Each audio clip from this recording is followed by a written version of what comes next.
ሳልን በቤቶ እንዴት በቀላሉ ይከላከላሉ?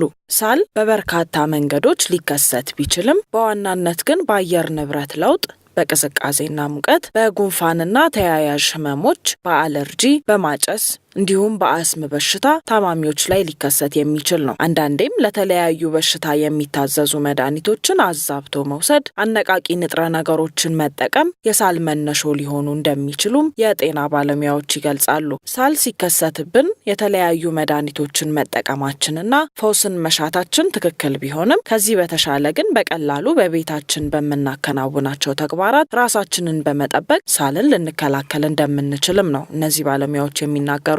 ለዚህም እነዚህን 5 ተግባራት በየጊዜው በማከናወን ሳልን መከላከል እንችላለን ሲሉም ይመክራሉ። 1. በቂ ውሃ ማግኘት። በአብዛኛው ሳል የሚከሰተው እንደ ጉሮሮ ያለው የመተንፈሻ አካላችን ላይ የውሃ እጥረት ሲከሰትና ሲደርቅ በመሆኑ በየቀኑ በቂ ውሃ መጠጣት ይኖርብናል። ፈሳሽ ነገሮችን በየጊዜው በበቂ መጠን መውሰዳችን የጉሮሮ ድርቀትን ብቻ ሳይሆን የመከርከር ስሜትንም ለማስቀረት ያግዛል። 2. ትኩስ መጠጦችን ማዘውተር። ትኩስ ነገሮች በተለይም ሻይ በማር አሊያም ሻይ በብርቱካን መጠጣት ጉሮሮን ለማጽዳትና ምቾት እንዲሰማን ለማድረግ እጅግ ተመራጭ ነው። በአማራጭነት ከማር የተሰራ ከረሜላ ወይም ሎዘንጅስን መጠቀምም ይቻላል። ከዚህ በተጨማሪም እንደ ሻይ፣ ወተት፣ አጃ የመሳሰሉትን መጠጣታችን በጉሮሯችን ያሉ አላስፈላጊ ነገሮችን ለማስወገድ ጠቃሚ ያደርጋቸዋል። 3. ሙቅ ሻወር። ሙቅ ሻወር መውሰድ በሰውነታችን ላይ የተከማቹ ቆሻሻዎች በላብ መልክ እንዲወገዱ ብቻ ሳይሆን አፍንጫችንንም በማጽዳት ያተነፋፈስ ስርዓታችን እንዲስተካከል ይረዳል። ከዚያም በላይ ከሳልና ከተለያየ አለርጂ ለመጠበቅም እጅግ ጠቃሚ ነው። ከዚህ በተጓዳኝ ስቲም መውሰድም ተመሳሳይ ጥቅሞችን ያስገኝልናል።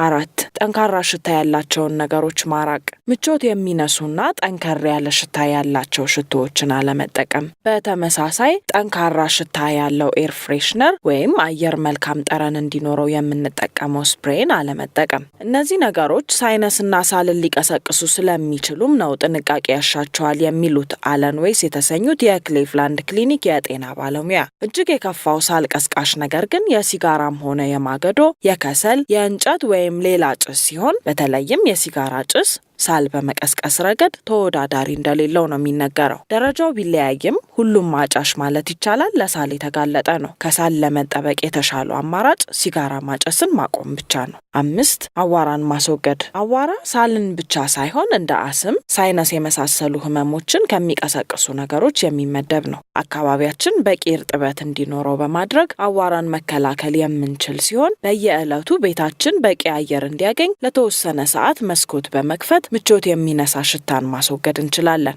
አዋራማ ስፍራዎችንም በአረንጓዴ እጽዋቶች ማልበስም ሌላው አዋራን የማራቂያ መንገድ ሊሆን ይችላል።